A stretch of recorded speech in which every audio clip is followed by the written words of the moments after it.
Hi there, interior design lovers. Welcome back to the Business of Beautiful Spaces, the podcast where we blend design inspiration with all behind the scenes tips and tricks you need to thrive in your business. I'm your host, Laura Thornton, and with over 27 years in this interior design game and running a 7-figure design company, trust me, I've seen it all. I want to be your interior design bestie. I want to help you build the business of your dreams, make more money, and yes, ditch the stress along the way. I've been doing this for a long time, and now I'm sharing my knowledge with all of you, my fellow designers and decorators.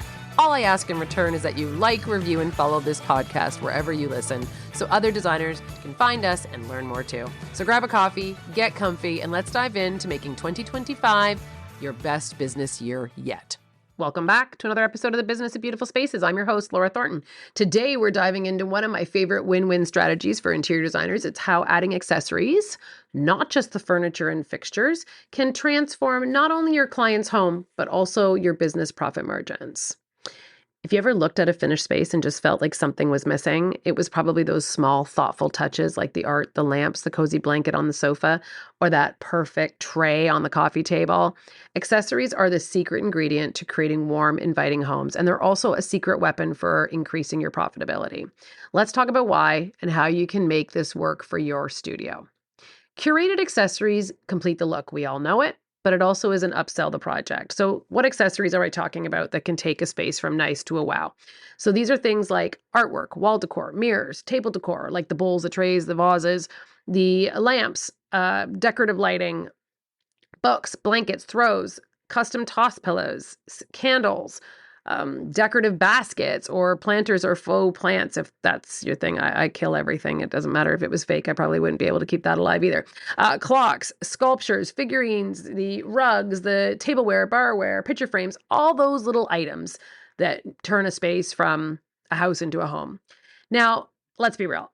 We've all had the clients that came in for all of that, and then they're like, but I can't afford that now after my renovation or whatever the case may be, and I just need the sectional and the end table.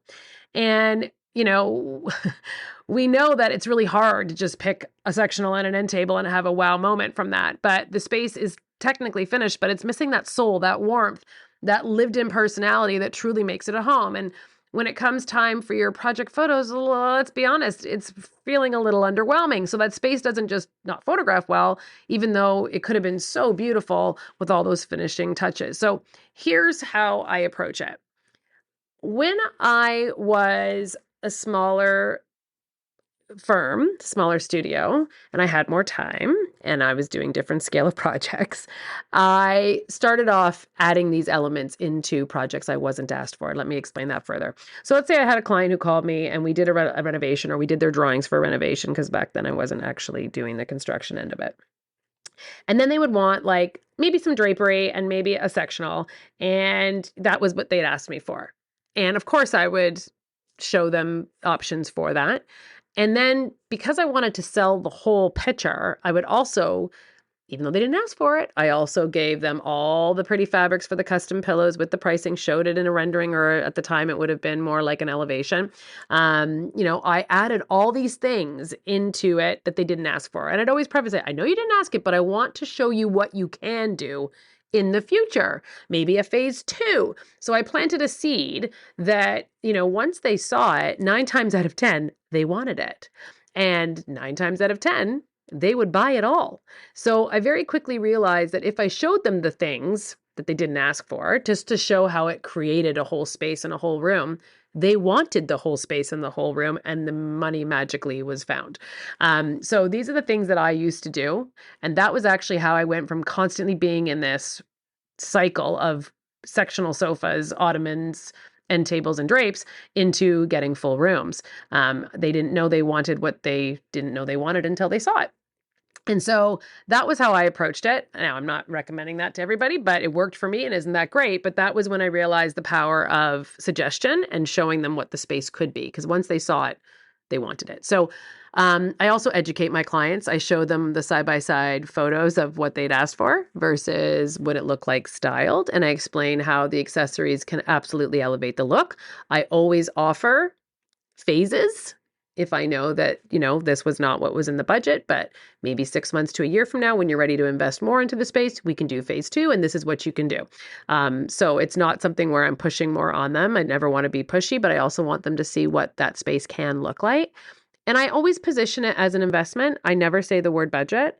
And accessories aren't just extra stuff. They're what makes the home feel welcoming, layered, and complete. And that is exactly how I present it. And I tie it back to my expertise and letting them know that curating this touch is what sets their home apart from the neighbor. And that is essentially why they hired us to begin with. So if you offer a turnkey or a fully styled package, you're not just finishing the space, you're making it irresistibly livable. And it gives you that natural high value upsell opportunity that not only delights the client, but also delights your profit and loss report. Let's be clear, it boosts your sales. So that's something that taking those little pieces and parts, they all add up. And at the end of the day, it'll really help your budget. So how are you going to do this? Well, you really need to look into wholesale as opposed to retail. So many designers overlook how quickly these small items add up on a project. And when you source accessories at wholesale, you get to control your markup, and you can pass that curated designer approved look onto your client. And even with a modest markup, those small pieces, when multiplied over several rooms, can become a major line item in your profit and loss report. So don't be afraid to curate and resell accessories as a standard part of your process. It's a business model game changer. And the next thing I want to talk about is staging for those photo shoots. Remember at the beginning of this podcast when I briefly touched on the fact that I would get stuck in this loophole of sectional sofa and maybe some drapes. And then I couldn't photograph the room because I didn't do the rest of the room. And there are maybe 20-year-old end tables didn't look fabulous with this new modern sofa that they had asked for. So now if I have done a space and maybe they have not done the investment of the accessories, if I am going to go in and do staging for photo shoots, we bring accessories specifically for that project, obviously, to make it look dynamite. So we style it, and we have prices left with our client, and they get 24 hours to review any of the items that are there. And if they want to buy them, they can. And of course, those prices have been marked up so that we can kind of compensate for the time it took for us to shop for them. And then we offer that to our clients as a chance to purchase those finishing touches after the photo shoot. And if they have fallen in love with how it looks, many will ask to keep almost everything in the space.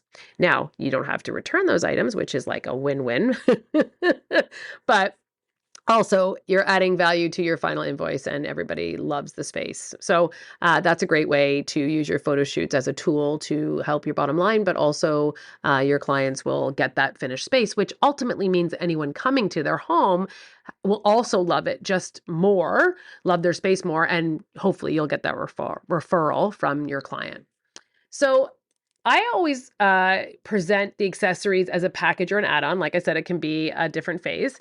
And you consider creating this finishes package that could be an add-on to your design contract. For example, a living room accessory package might also include 2 pieces of art, 3 toss pillows, a tray with decor, a lamp, a throw pillow, 2 coffee table books. And you can bundle those accessories to make it easy for your client to say yes, simplifying your sourcing and helps you forecast your profits, but also they might come back to you after and say, you know what, I do want that. So let's proceed with that, not as phase two. I want to do it now.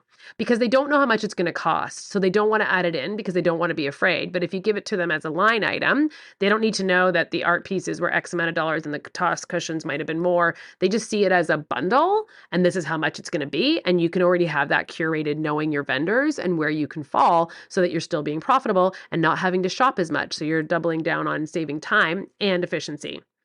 So showcase your expertise and create a vision. Accessories are your chance to showcase and show your clients what makes your aesthetic so special.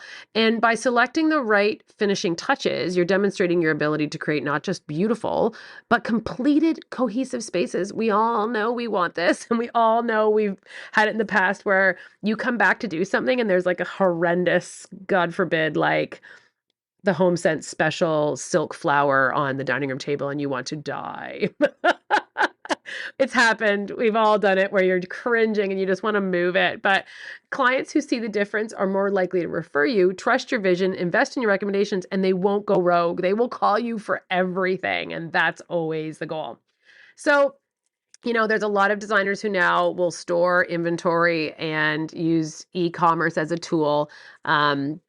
If you have the time and effort to do that, I think that is great.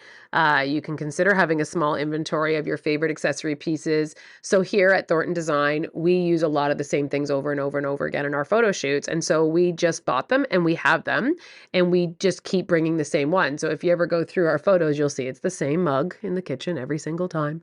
It is the same, there's a lot of things that'll just be used over and over and over again. Then therefore our clients typically won't buy those things, but it definitely helps us stage and save money and time that way too. But if you are able to simply launch your e-commerce shop on your website, selling directly to your clients, offering designer picks, or maintaining small stock of your go-to styling items, it's a great way to generate ongoing income within your own website. We have our own customized curated scents at Thornton Design. And when we give them to our clients, there's two, one white, one black jar. So one's a more heavier, muskier scent. One's more of a spring. It's actually called Linen Laundry. It's more fresh and summery and lovely. And the other one is definitely it's a tobacco, cherry, vanilla scent. And we give them to our clients depending on the time of year or when we do their projects. And 9 times out of 10, they call us and want to rebuy it. So, and it's also knowing your client, I guess, right? Like who would like what. So we have that here and we don't have it on our website, but our clients know they can purchase it from us if they want. And they do. So it's another great way to maintain. Now, of course, we have our logo and our name on those candles, even though they're really curated, very boutique-y hotel looking, very small. But every time a client picks it up to light it, they are seeing our name. So they are seeing Thornton Design over and over and over again. It's a great reminder to give us a call for whatever you need. So we're reminded in their home all the time. Or if a guest comes in and smells it and says, that's wonderful, where did you get it? Well, they're going to say, we got it from our designer and it's Thornton Design and she sells them and you can reach out to her. And another great way to have your name in someone's home. So document and share your transformation. That's my last point. So don't forget to document the before and after impact of great accessories in your photo shoots and social media. It not only helps you sell the accessory package, it's also powerful marketing for your full service design expertise. The other thing that I always find fascinating is I always send them to my client. So after we get them back and, the place had been curated and it had been all done up and maybe they decided not to go ahead and purchase some of those items, once they get those pictures back and now they're sitting in that same space looking at those pictures, they're going to call you. They're going to call you and they're going to say, you know what? You're right. We need to do some artwork. We need to do the pillows. We need to do whatever the case may be because they saw how fabulous it looked in those photos. So use that as another marketing tool right back to the same clients to show how amazing their house looked a couple of months back when you did this photo shoot. So accessories aren't just the finishing touches. They're smart, scalable way to elevate your design work and your business's bottom line. Start looking at those little things, quote unquote, as big opportunities and watch how they change the game for your clients and your profit margins. I really hope you enjoyed this episode. I'm trying to keep them shorter and sweet because I know we're in the summer mode and we're all busy. And maybe I'm talking too fast during some of them too, because that's a problem I have. But if you like some of these smarter, I was going to say, well, gosh, I hope it's smarter, but I'm not sounding smarter. If you like some of these shorter episodes, and there's something that you have been wanting to hear or talk about and maybe didn't think it would be a whole 30 to 40 minute episode, let me know because I'm going to try and pepper these in so that over the summer months, not everybody's feeling like they need to devote this much time to listening to me and their business. But if there's something you want to hear about, please send it my way. And also, if you could leave us a 5-star review on Apple or Spotify or wherever you listen to this podcast, I would love that. I'd also love to hear your favorite accessory tip or whatever small details make a big impact on your projects. Your reviews help other designers discover the business of beautiful spaces for interior designers. And I want to thank you for listening. And I want to thank you for supporting this community and myself. And I want to thank you for taking us over the edge. And now we're into the top 5 on Apple almost every single week for the interior design section, which I'm very proud and very happy that we're able to help a lot of people. So if you would help me reach out to more, I would be forever grateful because I know there's a lot of listeners out there from our analytics that don't actually follow the show. So I don't know why, but I hope that you would. So hit the plus button and maybe leave us a little review. I would really, really, really be grateful. Thanks very much. Have a great week.